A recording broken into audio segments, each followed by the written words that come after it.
உலகெங்கும் வாழும் உறவுகளுக்கு வணக்கம். முதலமைச்சர் திரு விஜய் அவர்களுக்கு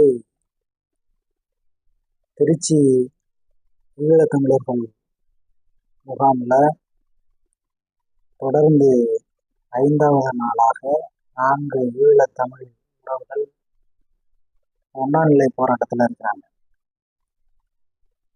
அவங்களுடைய கோரிக்கை என்பது இந்த வழக்கை முடித்து வைத்து அவர்களை ஈழத்துக்கு அனுப்பி வைக்கணும் அப்படிங்கிறது அவங்களுடைய கோரிக்கை. அதை ஈழத்தமிழுக்காக இருக்கக்கூடிய பாதுகாப்பு அமைப்பு திரு விஜய் அவர்களுக்கு, தமிழ்நாடு முதலமைச்சர் திரு விஜய் அவர்களுக்கு கடிதத்தையும் எழுதியிருக்கிறார்கள். ஈழத்தமிழர்கள் குறித்து கனிவாக தங்களுடைய பரப்புரையில் பேசிய திரு தளபதி அவர்கள் இப்போது தமிழ்நாட்டின் உயர்ந்த அதிகாரமான முதலமைச்சர் பதவியில் இருக்கிறார். மிக விரைவாக ஏதிலிகள் முகாமிலிருந்து அவர்களை விடுதலை செய்து அவர்கள் விரும்பும்படி ஈழத்துக்கு அவர்களை அனுப்பி வைக்க வேண்டும். அதேபோல் மதுரை மற்றும் இன்ன பிற பல்வேறு இடங்களில் இருக்கக்கூடிய ஈழத்தமிழ் உறவுகளை வெறும் ஏதிலிகளாக பார்க்காமல் தொப்புள் கொடி உறவுகள் அவர்கள். ஆகையினால் அவர்களுக்கு இரட்டை குடியுரிமை வழங்கும்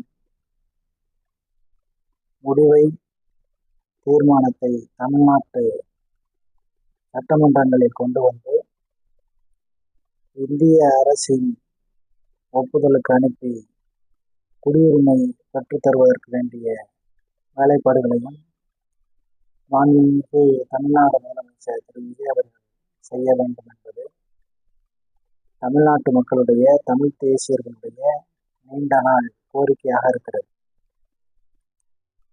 இதனையும் செவி கொடுத்து கேட்டு உங்கள் விருப்பமும் அதுவாகத்தான் இருக்கும். நீங்கள் இதுவரை எவ்வாறுதான் பேசியிருக்கிறீர்கள். ஆகையினால் விடுதலை பெற்ற பிறகும் சிறைச்சாலையை விட மிக கொடூரமான அவலங்களை தாங்கள் அனுபவித்து வருவதாக முகாம்களில் இருக்கக்கூடிய ஈழத்தமிழர்கள் தொடர்ந்து பதிவு செய்து வருகிறார்கள், இறந்து மறுக்கிறார்கள் என்பது மிகுந்த வேதனைக்குரிய செய்தி. ஆகையினால் இன்னும் காலதாமதம் செய்யாமல் முதற்கட்டமாக இந்த 4 உறவுகள் தொடர் உண்ணாநிலையில் இருக்கிறார்கள். அவர்களுடைய உயிரை பாதுகாக்க வேண்டிய பொறுப்பும் கடமையும் தமிழ்நாடு முதலமைச்சருக்கு இருக்கிறது. நமது தொப்புள் கொடி உருவான ஈழ உறவுகளை காக்க வேண்டிய அன்பும் தமிழர் பண்பும் திரு விஜய் அவர்களுக்கு இருக்கும் என்ற பேரன்பிலே இந்த கோரிக்கையை வைக்கிறோம். விரைந்து நடவடிக்கை எடுங்கள். ஈழத்தமிழ் உறவுகள் விரும்பும் நாடுகளுக்கு அவர்